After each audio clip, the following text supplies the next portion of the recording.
Okay, so welcome to Yves Pigneur. It's great to have you online here from Lausanne in Switzerland. It's a great pleasure. Hello. Thank you. Thank you, Yves. And I should introduce you together with Alexander Osterwalder. You've authored the international bestseller now, The Business Model Generation, Yes. Handbook for Visionaries, Game Changers and Challenges. It's been translated into 23 languages and I think now 650,000 Maybe copies more. sold, I Yves. think we will be reaching 1 million maybe this year. 1 million this year. It's amazing. And look, it's a really great book for leaders. I think I love the introduction in the book where you talk about you're holding a handbook for visionaries, game changers, and challengers, striving to defy outmoded business models and design tomorrow's enterprises. And it just really says it for me, Eve. You've been working with some major companies Mm. worldwide, 3M and Ericsson and Capgemini, Deloitte, a whole lot more. The list goes on. Mm-mm. It's really great to have you, and I think it's a very timely conversation to have about game-changing business models. Yeah, We really need that right now. great pleasure to be with you today. Yeah.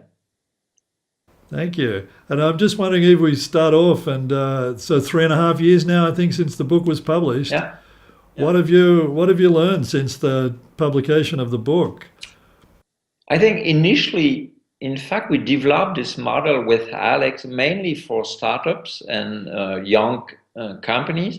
And what we have seen in the last 3 years is that major companies also adopted the business model canvas for redesigning their business model or for creating new ventures or new businesses. And for me, it was quite a surprise because at that time we thought that all those major companies uh, have all the possible models and the consulting firms and so on. So it was a little bit strange to see that they used in fact a very simple model for designing their business model, a model initially designed for startups. So, That's very interesting, isn't it? yeah, it's funny. It indicates that there's a real change going on in the major corporates. Mhm. And how do you think businesses should approach a review of their business model? Uh, I think the companies has to consider that they need a kind of major shift between two different behaviors, from decision makers to designers. I will try to explain. Most of the companies and most the executives and top executives in the companies are trained for decision making. And so they choose between different alternatives. And I think when you want to create something new, when you want to innovate, you have to change your mind because you need to design something. And so it means that you need to be designers in a way and to adopt this idea of design thinking, design attitude, which is a little bit different. It's not choosing among alternatives, but it's creating new alternatives. And then you decide later. And I think this shift is quite important and it's not so easy to do for large corporations. That's a different way of thinking about it, isn't it? Yeah, I think. And they need to acquire the skills to be able to design something and not only to decide between two or three different possibilities. So, But like, I think newly about things. yeah, that's a little bit what I have in mind. Yeah. And also we Yes, have very also good. observed in some companies trying to create those innovation centers, innovation institute, or some this kind of thing, because they know, some of them at least know that it's not possible to do only with the traditional skills they have inside those large corporations.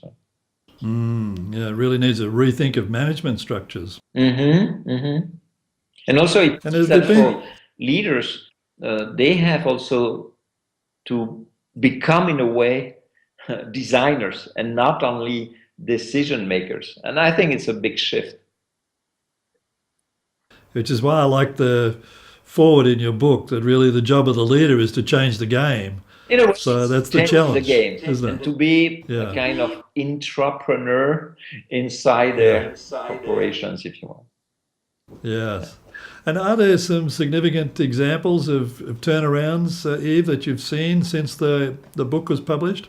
I think one of the most exciting example I've seen is maybe the Valve company.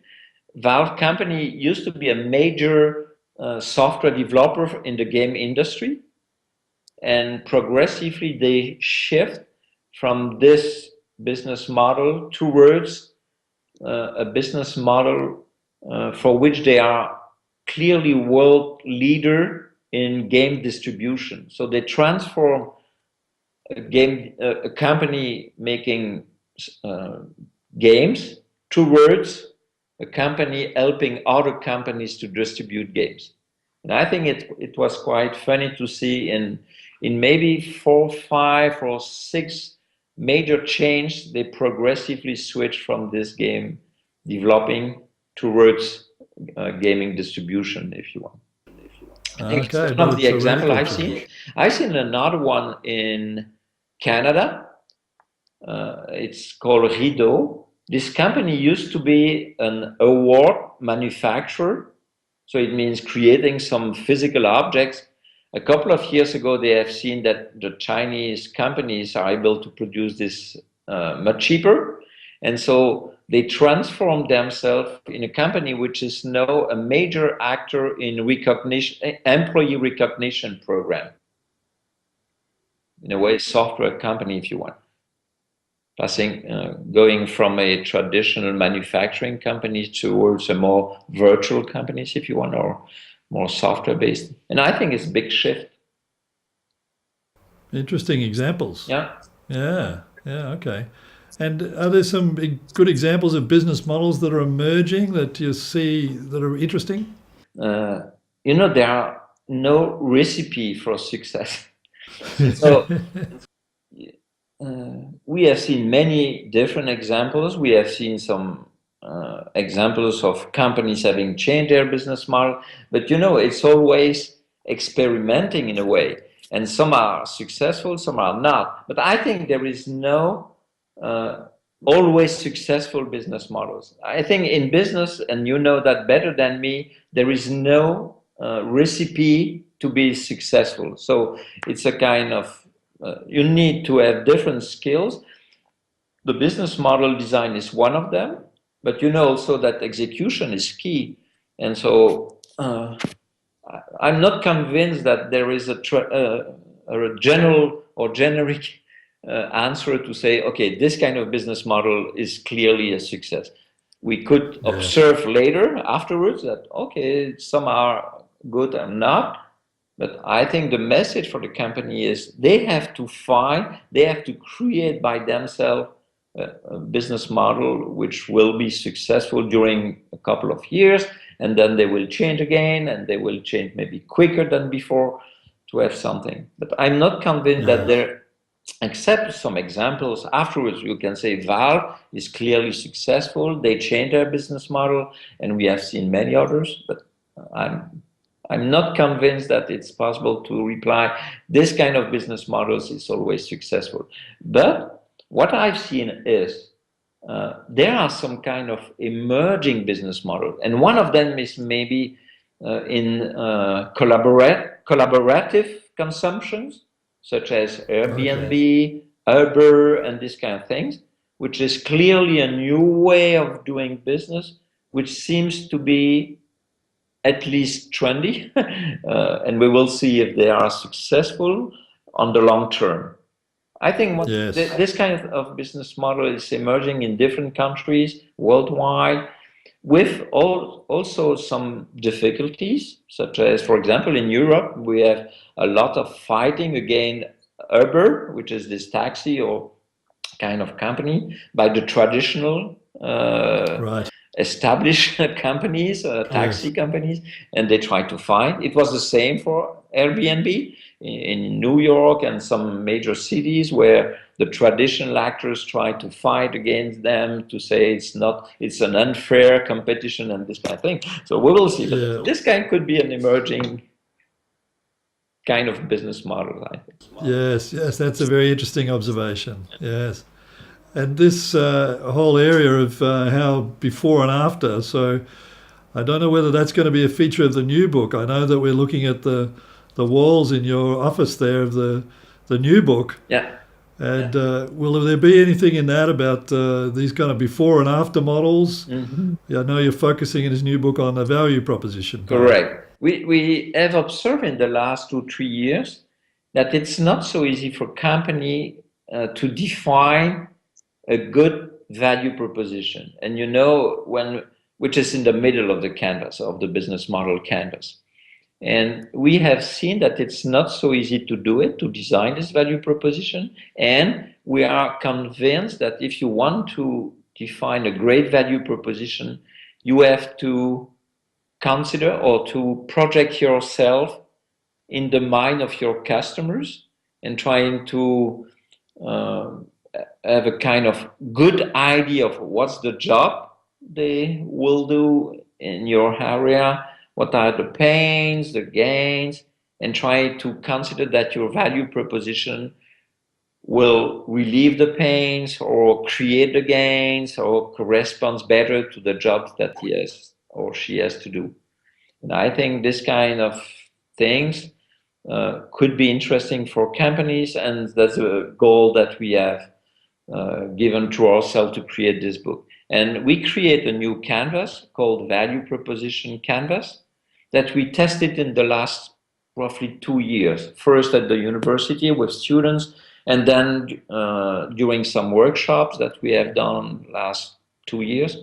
And it seemed that the canvas it's helpful for business model designers, and there's a reason why I think the Noel or Heidi's are mature enough to write a book. And that's what we have behind us is the structure of the books. When you see something which is white, it means that it's already written. When it's red or arranged, it means that we still have to write it. But normally the idea is to finish everything roughly for May. And so the book could be on the market, published for the summer or during the fall. That's the idea. That's the plan. Oh, okay. Oh, very good. It looks like you're using agile methodology there with all of Correct. the I think lanes. we are convinced that writing a book is designing a book. And last week we were with Alex, but also with Alan and Trish, which are two designers that they have designed a previous book. And so we were working together with Greg, trying to come with the book, but merging both the writing and the visuals and the structure of the books and the visualization of our ideas, if you want. All right. And well, talking about agile models, so some of these agile models, do you think they require a different style of leadership to implement this sort of more agile model? Yeah, I think, as we mentioned at the beginning of our talk, I think if you want to innovate and to create new business models for an established company, you need, as a leader or as executives or top executives of those companies, you need to acquire different skills. Let me explain. I think most of the leaders have been trained for decision making and executing and trying to manage those projects. And I think if you want to innovate, you need to become designer. It means that those leaders need to consider that they have to invent something. And if you invent something, the traditional techniques they have in their toolbox is maybe not enough. Means that they need to be able to prototype, to throw away good ideas. And I think this kind of thing is clearly one skills they need to maybe acquire or to practice. And second, you know, uh, if you consider that the entrepreneurs are people in charge of creating new things, new ventures, new startups, maybe the leaders of the traditional large corporation could become some kind of intrapreneurs, mean that they need to be able first to create, design something, and then to try to pull people behind them to create something and new ventures. And I think this kind of things could be a big shift inside those leadership skills or capabilities. It is a fundamental shift, isn't it? I was reading about Google talking about their hiring leaders, and they're saying they want leaders who can relinquish power. Okay, that's good. Yeah, it's a similar thing, isn't it? Yeah. And what about in the technology sector? That's the area I work with mostly, with technology leaders, so CIOs and CTOs, and technology is a major disruptor of businesses. What do you say? What do you suggest there about giving them a voice? How can they be heard around the table? 2-3 weeks ago, I was in Atlanta in front of, I think, 35 CTOs and CIOs of large corporations in the United States, and I was presenting this idea of business model design, business model innovation. And one thing for me, which is quite clear, is if the role of the CIOs and CTOs is trying to convince and to show the others CXOs that the technology could be there for supporting the business model. So it's a little bit a shift in their mind, because most of the time they come with solutions, applications, systems, IT solutions. And I think if they could adopt a vocabulary trying to show their colleagues that with this technology, you could better support the business models, or you could leverage your business model, or you could change your business model, or you could be more flexible or more agile with the IT, I think it could be a new role for them. And I've seen in some companies, some of them have adopted this way of presenting their job or their contribution to the company, but speaking in terms of business models more than in a pure IT solution. Yes. Yeah. Yes, that's very good. And also, it really means upping their level of influence. Correct. Because if they speak the same language, and if they are able to convince their colleagues that with the IT, it's a major contribution to the agility of the business models or the innovation, I think their influence could be higher than Yes. a pure technical people in the room. And what about the other group of stakeholders at the board level? Eve, what's your view there? Is there typically an older generation? Do they get this whole thing about the need to shift business models? It's less clear, especially maybe for old generation. But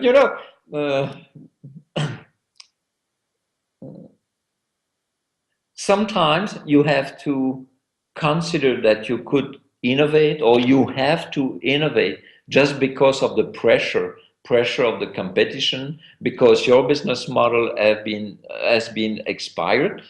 And so sometimes those board people or board gentlemen recognize that, oh, we have to change something.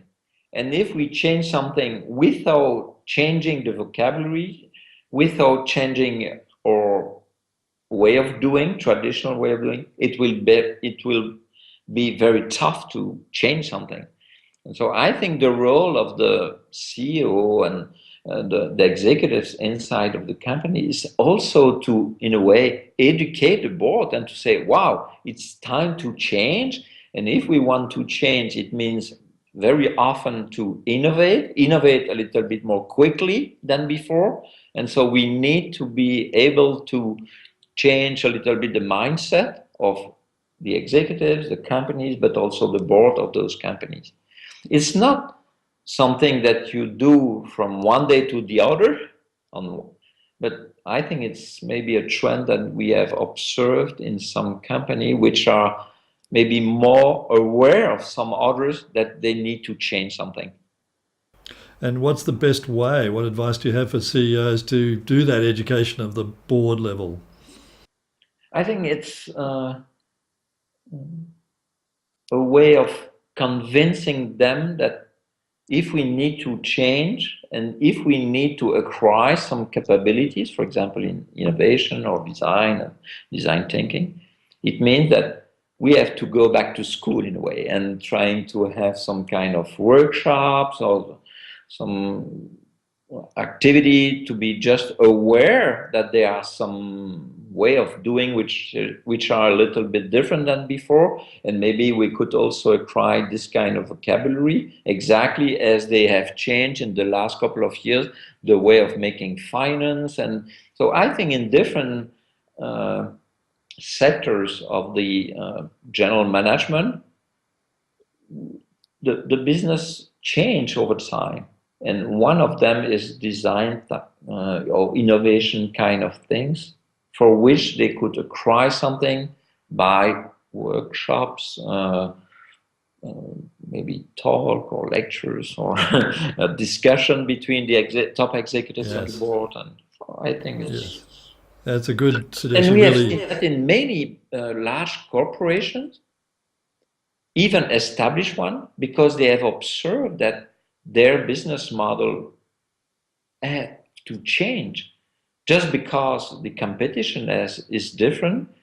And recently, just today in the newspaper in Switzerland, we have seen, okay, the pharma business model have to, the pharma industry have to change their business model or have to adapt their own business model.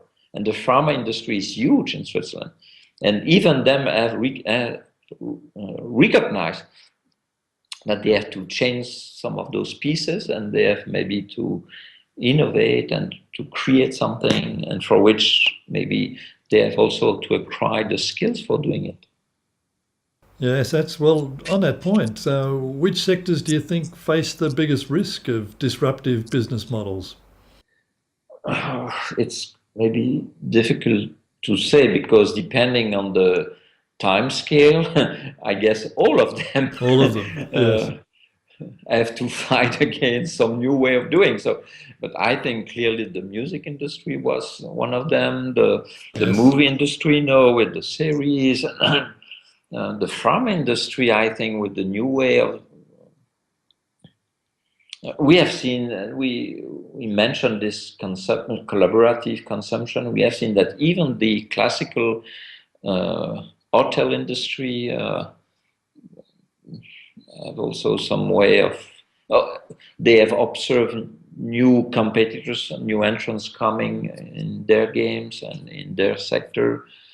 So, I think the business model uh, have always changed over time. And we know that since Schumpeter. But what we have observed more recently, maybe in the last 10, 15 years, is a business model is like the food in your fridge. They have an expiration date. And so it changed depending on the kind of food, or it's changing depending on the kind of business model. But this expiration is maybe shorter than before. So Yes. even when you are successful, you have to invent the next one on which you could be the better or the first, and you could be successful. I think it's a good lesson also for companies to say, even if you have a successful business model, you know that this expiration date will be coming, and so be prepared to have the new ones ready. And it's coming quicker than you would have ordinarily expected. Really quicker than before. Yeah, yeah. Yeah, yeah. And it's always easier to prepare something for the future when you are in a good shape, in a good position, that if you are sick and you have to reinvent yourself, it's maybe more difficult. And I Yes, think it's a good lesson for leaders to say, okay, even if you are a leader of a very successful company, maybe be prepared for the next one. yes, Yeah. yes. Well, history's littered with examples of people who didn't do that thinking, isn't it? I, And I, they're companies that are no longer with us. I agree. That's clearly so. And what about at a national business model level? You know, in Australia, for example, we've got a history built on resources and mining, and it has a limited lifespan, takes generations for major projects to pay back. You know, We really I'm need sure to that. Oh, we need to shift to more of a knowledge-based economy. And you mhm. know, how do you get a nation to No, do that kind of change? no, and I agree with you that many countries, and I come from Belgium, and we had also this kind of transition between a very physical activity with mining and manufacturing towards a more knowledge-based kind of country. And I know it's a big issue, but I'm not expert in policy making, and so it's for me it's too complicated. I agree that in a way it could be like changing their own business model, but it's too simple to say that a country has a business model. They have a social model, they have a political model, an environmental model. It's not only business. It's not Yes. about business.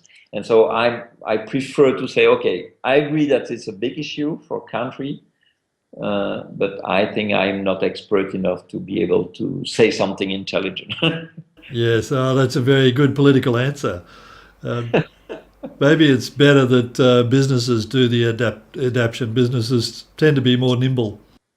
What about, Eve, just a final observation about broader implications for businesses that you're seeing? Are there messages that you would like to leave with businesses here and around the globe that they should be thinking about? Maybe three shifts that I've observed and that I think could be helpful for companies is first a shift from product innovation towards business model innovation. I think product innovation is one big piece of this, but I think it's not enough. And we have many examples in which the pure technology innovation, product innovation, service innovation are not enough. You have to empower this kind of innovation inside a business model. That's clearly a shift.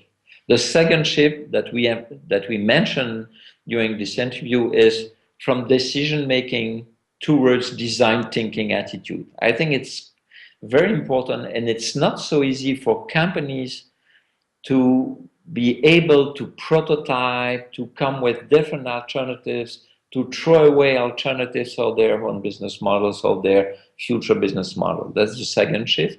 And the last one could be business planning is not enough, and we could observe a kind of shift between business planning towards business model innovation, which is not exactly the same. And when I say business model innovation, is also customer development. This idea that we have something, we need to test this business model outside and trying to see if it corresponds to the hypothesis on which you design this business model. And this kind of, again, skills is not so easy for large corporations to acquire because they prefer to have one single idea, one single plan, and to execute. And we have seen many examples where this way of doing is much more difficult now because of this changing environment. And I think it's maybe good to come with different alternatives to test that outside the building and with customers and trying to adapt this business model to the environment and to be able to change more quickly than before in your trajectory of business model for your companies. I think three kind of shifts. So. Yeah, that's a good summary. Eve, Okay. it's been wonderful talking to you. We would love to have you come to Australia, and I'm sure there'd be a lot of interest from people here in Australia to Yes, talk to so you. the next 2 months I will be in Asia, in Japan and Singapore. And I had this idea, okay, Singapore is not far away from Australia. True. I but finally I accepted different workshops and keynotes and lectures in there, and so I think it will be for next year or next spring. But I would like to do. In fact, we never organized a workshop there, except I think Alex went once in Sydney, maybe 1 or 2 years ago, and it was quite short. But we never organized a traditional business model generation workshop there. So we have to. We have to rectify that. That would be great to have. There'd be a I lot of interest, and we will stay tuned. And we look forward to the release of the new book. Yeah, we hope also. Cross the fingers. We have to Yes. finish this book. But congratulations, first of all, on the first book and the great success of it. It's a well-deserved success. Thank And you. I'm sure the second book is going to be equally successful. And I really appreciate you making the time today. I know I was looking at your schedule of addresses and workshops, and yeah, it looks pretty exhausting, but you fitted in some time to speak to us today. I really appreciate it.